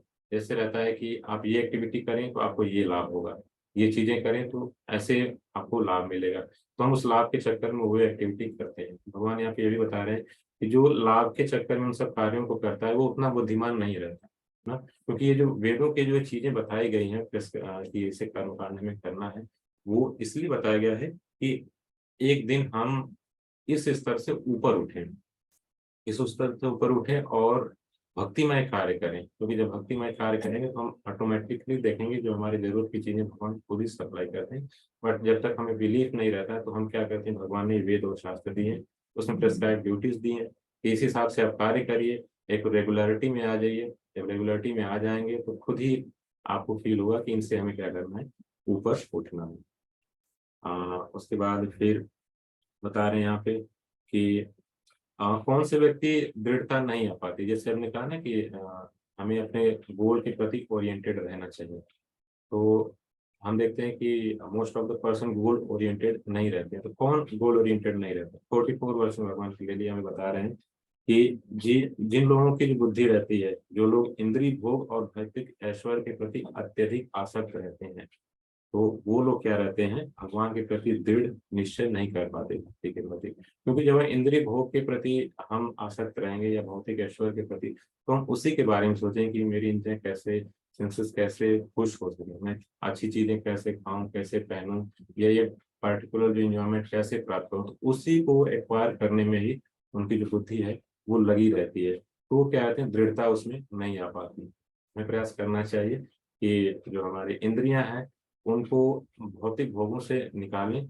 और जो भौतिक ऐश्वर्य है उनसे बाहर आए, ताकि हमें सोचने का मौका मिले कि एक्चुअल में हमें करना क्या है ना। तो भगवान यहाँ पे हाईलाइट करें कि कौन भक्ति के प्रति दृढ़ता को प्राप्त नहीं हो पाता। और फिर जो वेद हैं उनमें प्रकृति के 3 गुणों का स्पेशली वर्णन हुआ है, सतोगुण, रजोगुण, तमोगुण, और उससे रिलेटेड इम्पैक्ट जो है, और क्या क्या कर्म उसमें हमें करना चाहिए। जैसे हमने पीछे वर्णन किया कि कौन से कार्यों को करने से क्या हमें फल मिलता है, तो mainly most of the time इसी सब चीजों की वर्णन वहाँ पे हो कि हमें क्या एक्टिविटी करने पे क्या हमें आउटपुट मिलती है। लेकिन यहाँ पे भगवान एक एनोलॉजी दे रहे हैं, एक उपमा दे रहे हैं वर्स नंबर 46 में। वो बता रहे हैं कि जैसे एक छोटा सा कुआं है, उसके सारे कार्य एक जलाशय द्वारा पूरे हो जाते हैं। मतलब एक बड़ा जलाशय है, उसमें बहुत सारा जल है, तो हम जलाशय से कुएं का सारा कार्य कर लेते हैं। तो वैसे ही जो लोग वेदों के कंक्लूजन को जानते हैं कि वेदों के कंक्लूजन क्या है, तो वो वेदों के को पढ़ने का है, या फिर जो वेदों से क्या आउटपुट है उसके प्रयोजन को ऑटोमेटिकली समझ जाते हैं। मतलब कहने के है कि हमारे पास अगर जलाशय है, बड़ा जलाशय, तो कुएं की आवश्यकता उतनी नहीं रह पाती ना, क्योंकि हम जलाशय से सारा कार्य कर सकते हैं। वैसे ही हम वेदों का जब कंक्लूजन जानते हैं और उसके हिसाब से कार्य कर लेते हैं, तो हम उसके आउटपुट को ऑलरेडी इंक्लूड कर लेते हैं। मतलब जो कुएं का कार्य वो जलाशय से हो जा रहा है, वैसे वेदों का कार्य जब वेदों का कंक्लूजन जानते हैं तो हम क्या करते हैं, पूरा कर लेते हैं। और ये most of the famous verse, कर्मण्येवाधिकारस्ते माँ फलेषु कदाचन, ये काफी फेमस है कि कर्म करने में ही अधिकार है। मतलब कर्म करो, कर्म करो, मतलब इन जनरल होता है कर्म करो का मतलब जो दिमाग में आए कर गए। जैसे सुबह सुबह उठे, किसी से मारपीट करनी कर लो, रास्ते में कोई मिल गया उससे मारपीट कर लो, कुछ भी मन में आए, मतलब कुछ भी खा पी लो, किसी के साथ कोई भी व्यवहार करो, क्यों, जस्ट डू इट। तो जैसे हमारे एक सीनियर ड्यूटी बताते हैं, just do it and just भुगतो इट। मतलब कुछ भी करो और भुगतते रहो, यही चीजें चलती रहती है। तो कर्मण्येवाधिकारस्ते का मतलब क्या है कि कोई भी चीजें हमें करनी चाहिए। और यहाँ पे पूरा अगर हम वर्ष देखें, जो कर्मण्येवाधिकारस्ते इतना ही लोग बोलते हैं, लेकिन पूरा जो हम देखेंगे जो श्लोक है उसका मीनिंग यहाँ पे भगवान देते हैं कि तुम्हें अपना कर्म करने का अधिकार है, किंतु कर्म के फलों के तुम अधिकारी नहीं हो। तुम ना तो कभी अपने आप को कर्म के फलों का कारण मानो, और ना ही कर्म करने में कभी आसक्त हो। कंप्लीट मीनिंग ये है। तो मतलब कहने का है कि जो आपकी प्रेस्क्राइब ड्यूटीज हैं, जो आपके गुण के हिसाब से दी गई हैं, उसको करने का अधिकार है, लेकिन उसके जो आउटकम आ रही है, उसका रिजल्ट आ रहा है, उससे आपको क्या है, अटैच नहीं होना है ना, उससे अटैच नहीं होना, जो आउटपुट आ रही है। और ये भी है कि अपने को उन कर्मों का कारण मत मानो। मतलब ये कि मेरे कारण से ही वो हो रहा है, मतलब अहंकार की भावना। तो मतलब प्रेस्क्राइब ड्यूटीज यहाँ पे करनी है जो आपको रिकमेंडेड है वेदों और शास्त्रों के हिसाब से, लेकिन वो जो फल आ रहा है उसमें आसक्त नहीं होना है। तो बहुत से लोग कहते हैं कि तब हम मतलब करते जाएं और ध्यान ना रखें कि क्या आउटपुट आएगी, जो भी मिले बस चलते जाए ना। नहीं, ऐसा नहीं है, उसमें आसक्त नहीं होना है। जैसे आपको पता है कि हम किसी पॉइंट ए से अगर बी पे जा रहे हैं, तो हमें पता होना चाहिए कि जो डेस्टिनेशन वो क्या है ना। लेकिन बीच में जो है, अगर ट्रैफिक आता है, बहुत सारी चीजें आती है, वो हमारे बस में नहीं है ना, राइट। तो उसी तरह है, तो हम जो कर्म कर रहे हैं उसको करने का अधिकार है ना। हमें वहां पे एक पोजीशन से दूसरी पोजीशन जब मूव हम कर रहे हैं, तो हमें वो करने का अधिकार है। लेकिन बहुत सारे डिस्टर्बेंस आ रही है, तो उसमें हमारा अधिकार नहीं है। ना तो हम कर्ता माने अपने आप को, नहीं मेरे द्वारा ही ये हो रहा है। जैसे देखें कि अहंकार की भावना आ जाती है, जो अहंकार की जब भावना आती है तो कितना बड़ा डिजास्टर होता है, अगले हम श्लोकों में वर्णन करेंगे। कर्मण्येवाधिकारस्ते मा फलेषु कदाचन, यहाँ भगवान क्लियरली बता रहे हैं कि जो प्रिस्क्राइब ड्यूटीज हैं आपको वो करनी है, लेकिन जो आउटपुट है उसको ध्यान रखना है, लेकिन अटैच नहीं होना है उससे, उनसे अटैच नहीं होना है, और अपने आप को कर्ता नहीं मानना है। हमें क्या मानना है कि एक माध्यम है, भगवान हमारे माध्यम से वो चीजें करा रहे हैं, हमें भगवान का हमेशा थैंकफुल रहना चाहिए कि भगवान हमारे माध्यम से चीज करा रहे हैं, कोई सेवा करा रहे हैं। जैसे मंदिर में कोई सेवा हमें कभी मिली करने को, तो भगवान ने हमें एक माध्यम बनाया है, ना कि हम ये समझे कि हमारे बिना तो वो कार्य होगा ही नहीं ना। तो ये और डिटेल में हमें आगे यहाँ पे मिलेगा समझने को। तो अर्जुन फिर से भी भगवान फर्दर बोलते हैं 48 श्लोकाज में कि जो अपनी जय पराजय की भावना है उसको आप त्यागिए और समता से कार्य करिए। मतलब जय मिले या पराजय मिले, आप उस पर फोकस मत करिए, जो आपकी ड्यूटी है आप उसको करिए। और फिर भगवान कहते हैं कि जो लोग कार्य करते हैं और उसके फलों को भोगना चाहते हैं, क्योंकि जो आउटपुट आती है कर्म करने से, उस फलों को जो भोगना चाहते हैं, भगवान कहते हैं कि वे कृपण हैं ना, फल की कामना भी रखते हैं और जो आउटपुट आती है उसको वो भोगना चाहते हैं। भगवान कह रहे हैं कि वो कृपण है और हमें कह रहे हैं कि कृपण नहीं बनना चाहिए। ठीक है। और इसके बाद फिर हम देखेंगे जो अगले श्लोक हैं फर्दर कंटिन्यूटी में कि भगवान जो है यहाँ पे 53 श्लोका में स्पेशली बता रहे हैं कि जब आपकी जो ध्यान है, आपकी जो बुद्धि है वेदों की अलंकारमय भेदों से जब विचलित नहीं होगी और आप स्थिर हो जाएंगे, तब आपको जो है डिवाइन चेतना प्राप्त हो जाएगी। मतलब अब आप भगवान कह रहे हैं कि अब आपकी कॉन्शियसनेस क्या है, वो स्टेबल हो गई। मतलब सुख दुख लाभ हानि इन सब से जो क्या है आप दूर हो गए हैं। जब दूर हो गए हैं तो अब क्या है कि आपकी कॉन्शियसनेस फिक्स हो रही है, फिक्स हो रही है। तो अब आप डिवाइन कॉन्शियसनेस को क्या है लेने के लिए एलिजिबल हो रहे हैं। तो ये 53 तक था बुद्धि वगैरह रिगार्डिंग। अब लास्ट का जो पार्ट है 54 टू 72, इसमें भगवान स्थित प्रज्ञ के बारे में बताते हैं। तो अर्जुन पूछते हैं कि जैसे इस कॉन्शियसनेस में जो कि लाभ हानि सुख दुख इनसे संभाव की स्थिति में जो लोग रहते हैं, तो उनकी क्या लक्षण होते हैं, उनकी क्या लक्षण होते हैं, उनकी भाषा क्या होती है, किस तरह बैठते हैं, किस तरह चलते हैं। मतलब हमें लोग कैसे समझ समझ सकते हैं। मतलब अगर हम बाहरी अपीयरेंस की बात करें तो स्थित प्रज्ञ को देख के हम कैसे समझेंगे कि हाँ ये पर्सन स्थित प्रज्ञ है। मतलब वो कॉन्शियसनेस में है, उस भावना में है कि ये भगवान की भक्ति कर रहा है, या फिर सुख दुख लाभ हानि गर्मी सर्दी इसका प्रभाव इस पे नहीं पड़ रहा है, हम कैसे समझेंगे। तो अर्जुन फर्दर इंक्वायरी करते हैं स्थित प्रज्ञ के बारे में। तो भगवान ये बताते हैं कि जब मनोधर्म से उत्पन्न होने वाली इंद्रिय तृप्ति की समस्त कामनाओं का परित्याग कर देते हैं और उस विशुद्ध चेतना में जब उनका मन आत्मसंतोष को प्राप्त होता है, तो यह चेतना को प्राप्त व्यक्ति स्थित प्रज्ञ कहा जाता है। कहने का मतलब यह है कि जब मनोधर्म, जो मतलब मन कुछ भी कर दे, जैसे शाम का समय है तो कह दिया कि नहीं कुछ भी, जैसे हमारी हेल्थ ठीक नहीं है, सपोज हमें डॉक्टर ने प्रेस्क्राइब किया है कि कुछ पार्टिकुलर नॉर्मल डाइट ही हमें लेनी है, लेकिन अभी मन कर रहा है शाम का, बारिश हो गई, इतने पकौड़े खाने का मन है, कुछ चाय पीने का मन है, कहीं घूमने जाने का मन है। मतलब मन अब कुछ भी कह रहा है तो उसके हिसाब से हम क्या कर रहे हैं, करने लग रहे हैं ना। तो ये एक्टिविटी ऐसे नहीं करनी, जो प्रेस्क्राइब्ड है जो हमें करना है उसी को करना है। तो भगवान कहने की जो मनोधर्म कुछ भी मन में आ रहा है तो उससे उत्पन्न होने वाली जो भावना से जो कंट्रोल नहीं हो रहा है ना, तो वो क्या है स्थित प्रज्ञ में आ जाएगा।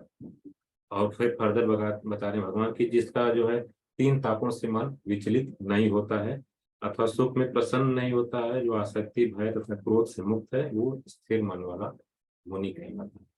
तो यहाँ पे जो हमारे पास जो आ रहा है कि आसक्ति है, भय है, क्रोध है, इन सब से भगवान देखिए, यहाँ पे देखें शॉर्ट में बता रहे हैं, भगवान डिटेल नहीं दे रहे हैं उसका, उन सब चीजों को थोड़ा थोड़ा भगवान मेंशन कर रहे हैं और कंटिन्यू आगे बढ़ रहे हैं। तो इसीलिए अर्जुन फिर बोल आगे क्वेश्चन पूछेंगे, तब और डिटेल में जाएगा, तो और भगवत गीता के चैप्टर्स आएंगे इसके रिगार्डिंग, डिटेल में डिस्कशन आएगा। तो भगवान कह रहे हैं कि जो शुभ की प्राप्ति से हर्षित भी नहीं होता, अशुभ की प्राप्ति से जो घृणा भी नहीं करता है। संभाव की स्थिति यहाँ पे भगवान बता, जो स्थित प्रज्ञ है उसकी बता रहे हैं। मतलब क्या है कि अच्छा अगर हो रहा है तो नहीं कि बहुत हम खुश हो जा रहे हैं, और बुरा हो रहा है तो बहुत हम दुखी हो जा रहे हैं। हमें क्या करना है कि जो हमें बताया गया है, जो हमारे नियत कर्म है उसको हम अच्छे से करते जाएं। नियत कर्म करने में काफी ज्यादा चैलेंजेस भी आ सकते हैं, लेकिन फिर भी हम देखते हैं कि बहुत से पर्सन जैसे रहते हैं, बहुत डेडिकेटली वो सब चीज़ों को करते हैं।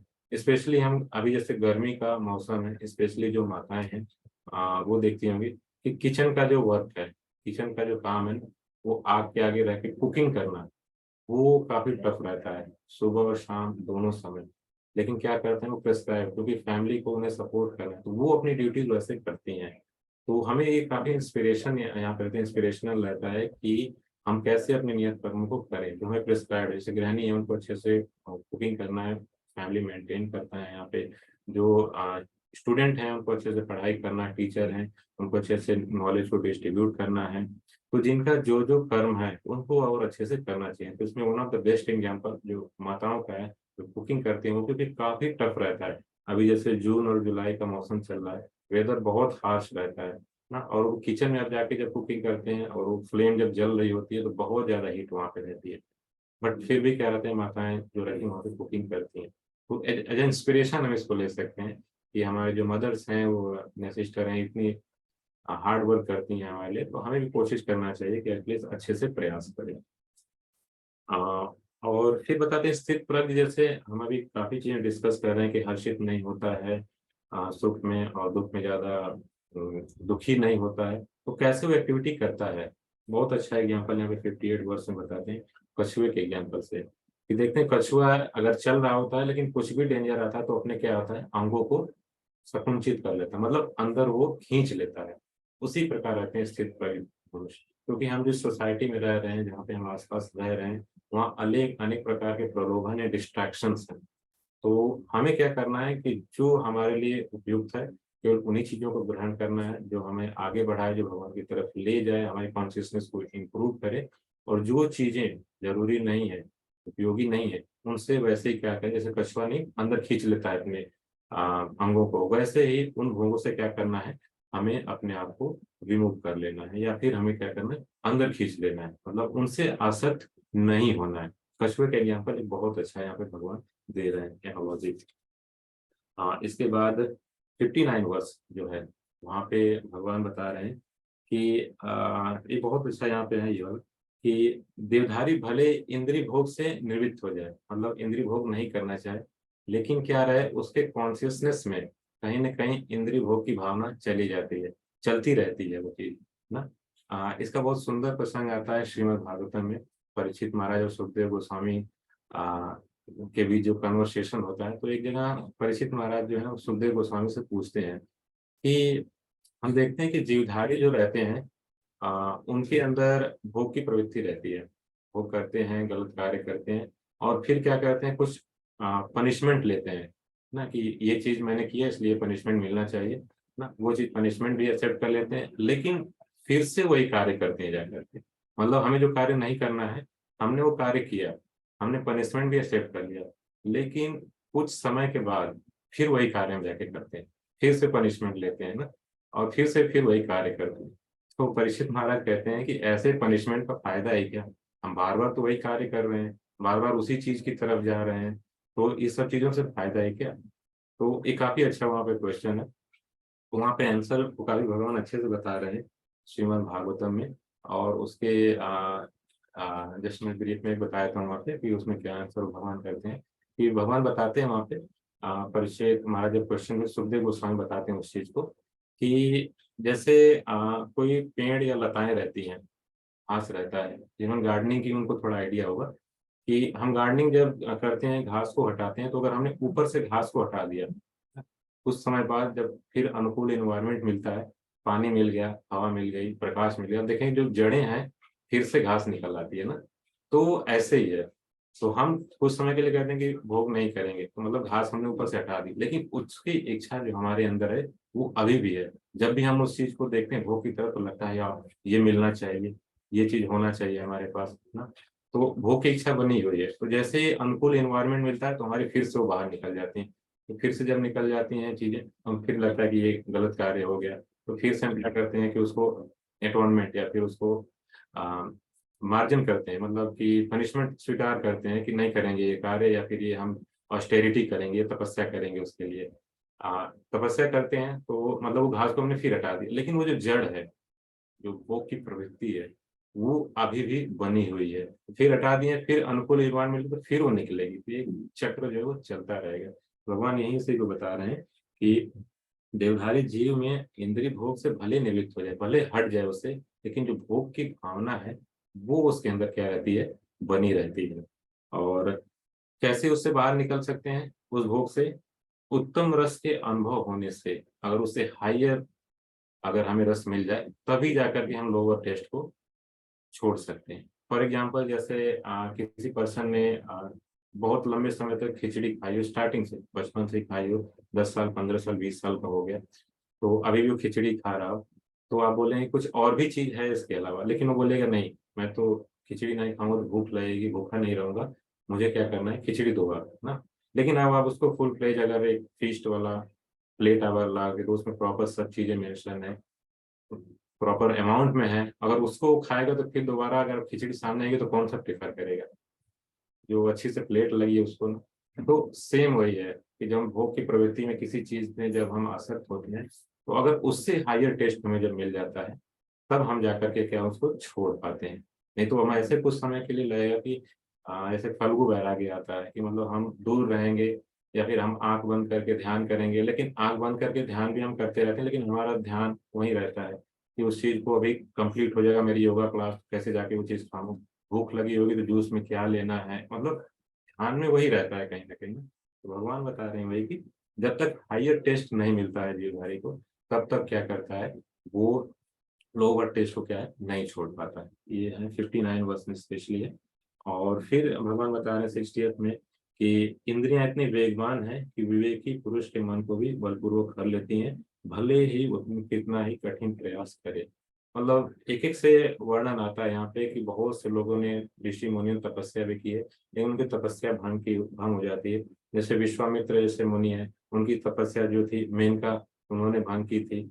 और ऐसे बहुत सारे एग्जाम्पल हम देखते हैं, मतलब तपस्या करने जाते हैं लेकिन वो भंग हो जाती है कई बार, तो उसके पीछे का रीजन भी वही है, कहीं ना कहीं हमारे मन में कहीं ना कहीं अंदर जो है भोग की जो भावना है अगर वो बनी रहती है, तो फिर वो तपस्या में क्या रहती है, हमारी बाधक ही रहती है। तो कैसे हम उसको ओवरकम कर सकते हैं, भगवान ने हमें बताया कि कोई हायर टेस्ट जब हमें मिलता है, तो हायर टेस्ट क्या है यहाँ पे, ये भगवान आगे बताएंगे ना कि हायर टेस्ट क्या है। और फिर फर्दर यहाँ पे स्थिर बुद्धि वाले पर्सन के भगवान लक्षण बताते हैं कि जो इंद्रियों को पूरी तरह से वश में करता है और इंद्रिय संयमन का कार्य करता है, कंट्रोल करने का प्रयास में लगा रहता है, और सबसे इम्पोर्टेंट अपनी चेतना को क्या करता है, मुझ में स्थित करता है। जो कॉन्शियसनेस की बात आ गई है, अगर वो भगवान में स्थित हो गई है, इंद्रियां आपकी कंट्रोल हैं, तो अब क्या करेंगे, भगवान के निर्देशन का कार्य करेंगे, तो जीव वाला मनुष्य जो है, वो स्थिर बुद्धि कहलाएगा। कुछ श्लोकास और बचे हैं, जैसे हम उनको ले लेते हैं। यहाँ पे 62 वर्स काफी इंपॉर्टेंट है, इसको भी हम एक बार देख लेते हैं कि कैसे है ये। जैसे हम इंद्रिय विषयों में जब हम चिंतन करने लगते हैं, बहुत ज्यादा हम उसके बाद डीपली अटैच हो जाते हैं, तो क्या होता है, तो जब इंद्रिय विषयों पे चिंतन करते रहते हैं तो हमें उससे क्या होता है, चिंतन करते हुए उसमें आसक्ति हो जाती है। जैसे हमने कोई चीज देखा, जैसे हम कहीं तो मार्केट में भी जाते हैं तो अलग अलग चीजें हमें दिखती हैं ना? जैसे किसी को किसी गाड़ी से है, किसी को प्रॉपर्टी से है, अलग अलग चीजों से अटैचमेंट है, जैसे एग्जाम्पल के लिए, तो वो चीजें हमें दिखती हैं तो उसको हम रोक नहीं सकते क्योंकि आंखें सामने जाएंगी। लेकिन जब हम उस पर कंटम्पलेट करते हैं, ध्यान लगाते रहते हैं कि वो बहुत अच्छी गाड़ी है, बहुत अच्छी प्रॉपर्टी है, या इसके पास ये सामान अच्छा है, या भगवान ने इसको सुंदरता अच्छी दी है, बोलता अच्छा है, गाता अच्छा है, या अच्छे एथलीट है, अच्छा मतलब कोई भी क्वालिटी अगर हम उस पर ध्यान कर लेना है तो फिर दिक्कत आती है। सामने आया तो, क्योंकि मार्केट में हम जब जाते हैं तो हजारों चीजें दिखती हैं, हम सब पे तो ध्यान नहीं लगाते हैं, लेकिन जिसमें हमारी आसक्ति रहती है बार बार वही चीज आती रहती है हमारे ध्यान में। तो भगवान उसी कहते हैं कि जब हम इंद्रिय विषयों का चिंतन जब हम करते हैं तो उसमें आसक्ति आ जाती है, आसक्ति से फिर काम आ जाता है, मतलब हम उसके बार बार अब सोचते रहते हैं। और अगर वो फुलफिल हो जाता है तो ग्रीड आता है, मतलब फिर से और जाना है, फिर से उसी को सेटिस्फाई करना है। और अगर वो काम पूर्ति नहीं होती है तो हमारे अंदर क्रोध आता है उसका कि कैसे नहीं पूरा हो गया, हमें कैसे नहीं ये चीज मिली। फिर 63 में फर्दर कॉन्सिक्वेंसेस क्या भगवान बताते हैं, जब क्रोध आ जाता है तो मोह हो जाता है, मतलब हम एक डीपली अटैच हो जाते हैं उस चीजों से, एकदम मतलब मोहित हो जाते हैं, सारी कॉन्शियसनेस हमारी बुद्धि अब उसी में लग जाती है।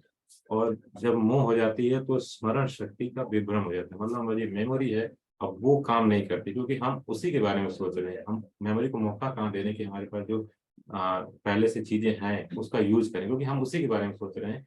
और जब उसी के बारे में सोचते हैं तो वो बुद्धि क्या होती है, नष्ट हो जाती है, मतलब हम डिसीजन लेने की स्टेज में नहीं रहते हैं। तो जब डिसीजन लेने के स्टेज में नहीं रहते हैं तो भगवान कहते हैं कि मनुष्य भवकूप में पुनः गिर जाता है, मतलब फिर से उसी चक्र में आप वापस आ जाते हैं। ना। कहने का मतलब है कि यहाँ पे जब हम किसी इंद्रिय विषय को देखें तो उस पर कंtemplate ना करें, उसमें उसके साइकिल में ना जाए, उसको बार बार अपने माइंड में ना लाएं, बस वो वहीं पे of the side of the mind, मतलब वो वस्तु चली गई तो हम आगे बढ़े ना। तो इसका बेस्ट है उपाय है। नहीं तो अगर हम उसी के बारे में सोचेंगे तो धीरे धीरे एक सीक्वेंस स्टार्ट हो जाएगा और हमारा फॉल डाउन हो जाएगा, मतलब जो हमें एक्चुअल काम करना है वो हम नहीं कर पाएंगे, बल्कि इन्हीं सब चीजों में फंसे रहेंगे। और यहाँ पे फिर फर्दर के श्लोका में भगवान बताते हैं कि यहाँ पे देखेंगे, नाव के एग्जाम्पल लेते हैं कि जैसे प्रचंड वायु है, नाव अगर किसी नदी में है तो उसको बहा ले जाती है ना। वैसे ही हमारी अलग अलग इंद्रियां हैं, अगर कोई एक इंद्री भी ऐसे कार्य में लगी हुई है जिसमें नहीं होना चाहिए तो उसकी वजह से हमारा फॉल डाउन हो सकता है ना। जैसे देखते हैं कि हम जैसे खाने में हमने कंट्रोल कर लिया, नींद भी हमारी कंट्रोल कर ली ना, बहुत सारी चीजें क्वालिटी हैं, लेकिन मान लीजिए हमारे बोलने की आदत में कंट्रोल नहीं है, तो आप देखेंगे कि बहुत सारे लोगों से झगड़ा हो जाएगा या बहुत सारे लोग बात नहीं करना चाहेंगे ना। तो कोई भी एक इंद्रिय अगर जरूरत से ज्यादा एंगेज है तो वो डिजास्टर का कारण बनेगी ना। तो हमें क्या करना है, जितनी भी इंद्रियां हैं सबको संयमित करना है, भगवान यहाँ पे ये बता रहे हैं। और फिर फर्दर यहाँ पे बता रहे हैं स्थिर स्थिर प्रज्ञ के लक्षणों को भगवान कंटिन्यू कर रहे हैं कि जैसे समुद्र में नदियां आती हैं तो आपने नहीं देखा कि समुद्र का नदियों के आने से जल स्तर ऊपर हो गया है ना। ऐसा नहीं होता है क्योंकि वो बहुत बड़ा समुद्र रहता है और नदियां उसके कंपेयर में बहुत छोटी रहती है। तो जब मनुष्य प्रैक्टिस करता है, हम भी प्रैक्टिस करते हैं और ऐसे गुण अर्जित कर लेते हैं तो हमें सुख दुख लाभ हानि जब हमारे पास आएंगे तो वैसे ही मिक्स हो जाएंगे, मतलब उनका इम्पैक्ट हमारे अंदर नहीं पड़ेगा। तो भगवान स्थित प्रज्ञ की और कंटिन्यू डेफिनेशन को बढ़ा रहे हैं, यहाँ पे बता रहे हैं। और भगवान फाइनली बता रहे हैं कि इंद्रिय तृप्ति की समस्त इच्छाओं का हम जब परित्याग कर देते हैं और इच्छाओं से रहित हो जाते हैं, अहंकार से रहित हो जाते हैं, तो वास्तव में शांति को हम क्या करते हैं, प्राप्त करते हैं। तो ये लास्ट में भगवान कंक्लूड कर रहे हैं कि हम जो है शांति को कैसे प्राप्त करते हैं। और फिर इसके बाद भगवान बताते हैं कि जब हम शांति को हमें प्राप्त कर लेते हैं तो फिर वी आर एलिजिबल, हम यहाँ पे योग्य हो जाते हैं भगवान के धाम में प्रवेश करने के लिए। तो यहाँ पे छोटे छोटे पार्ट्स में जो है देखते हैं कि भगवान ने चीजों को डिस्क्राइब किया है, बताया है, लेकिन कई सारी चीजों को उन्होंने बस नाम बता करके वो आगे बढ़ गए, डिटेल में वो नहीं गए हैं। तो अर्जुन तो समझ गए, वो तो भगवान के भक्त हैं। आगे वाले चैप्टर्स में हम देखेंगे भगवान बोलते हैं कि मैं आपको ज्ञान इसलिए दे रहा हूँ क्योंकि आप मेरे भक्त हो और मेरे सखा हो। भगवान जो संपूर्ण संसार के मालिक है उनका अर्जुन भक्त है और सखा है, मित्र है ना। तो एलिजिबल है उस ज्ञान के लिए और वो चीजों को जानता है, लेकिन उन्हें पता है कि बहुत सारी जो जीवात्माएं हैं हम उनको कैसे इन सब चीजों से निकाल पाएंगे। तो हमारे बिहार पे क्या कर रहे हैं वो अर्जुन जो है क्वेश्चंस को पूछ रहे हैं। तो ये खाली 72 वर्ष में यहाँ पे था। तो हम देखते हैं कि पूरे जो ओवरऑल जो जर्नी थी इसमें 72 श्लोका में भगवान ने कई पार्ट्स में इन सब चीजों को बताया, कर्म योग, ज्ञान योग और भक्ति योग को थोड़ा थोड़ा यहाँ पे बताया, मिक्स किया यहाँ पे। और फिर जो थर्ड चैप्टर है वहाँ पे अब क्लियरली अलग अलग करके भगवान बताना स्टार्ट करें, क्योंकि अर्जुन अब और क्वेश्चन उनसे पूछने वाले हैं। तो आज के लिए जो 70 श्लोका था, आज की समरी में हम इतना ही रखेंगे। थोड़ा आप लोगों का समय ज्यादा लग गया है, उसके समय करेंगे 10-15 मिनट, क्योंकि 72 वर्सेस थे तो थोड़ा इसमें समय ज्यादा लगेगा। 18 जो चैप्टर है उसमें भी थोड़े श्लोका ज्यादा है, बट वो लास्ट वाला है तो नॉर्मली अभी 1 घंटे का ही टाइम लगेगा। तो एक बार फिर से आप सभी लोगों का बहुत बहुत धन्यवाद कि आज संडे के दिन बहुत इंपॉर्टेंट समय रहता है, छुट्टियां रहती हैं और बहुत सारी चीजें करनी रहती हैं, लेकिन ये दिखाता है कि आपकी आध्यात्म के प्रति रुचि है और आप जानना चाहते हैं, कुछ चीजें सीखना चाहते हैं, सेक्रीफाइस किया आपने, तो आपका बहुत बहुत धन्यवाद। ईमेल आईडी हम आपको शेयर कर देंगे आज, जिसपे आप क्वेश्चन सब जो फर्स्ट और सेकंड चैप्टर से पूछ सकते हैं। और जो अगला क्लास होगा हम उसमें कोशिश करेंगे जो लास्ट में लाइव क्वेश्चन आंसर भी लें, ताकि कोई जो क्वेश्चन है हम यहाँ पे लाइव डिस्कस कर पाए। और ईमेल आईडी जो है आप उसमें क्वेश्चन अपने जरूर शेयर करिएगा ताकि हम डाउट्स को क्लियर कर पाए, और ताकि नेक्स्ट क्लासेस में आपके जो डाउट जितने कम से कम रहेंगे वो बेस्ट ऑफ रहेगा समझने के लिए। उसमें आप सजेशन, फीडबैक, आपको जो अच्छा लगे, जो बुरा लगे, जो लगे कि भगवत गीता क्लास के रिगार्डिंग दिमाग में हमारे ये आ रहा है उनको शेयर कर देना चाहिए, तो आप कर सकते हैं उसमें ईमेल आईडी में। और कुछ इंप्रूवमेंट रहेगा तो हम उसको भी इंक्लूड करने की कोशिश करेंगे, और क्वेश्चन जरूर उसमें आप शेयर करिएगा। ठीक है, तो आज के लिए इतना ही रखते हैं। थैंक यू सो मच आप सभी लोगों का यहाँ पे। हरे कृष्णा, श्रील प्रभुपाद की जय।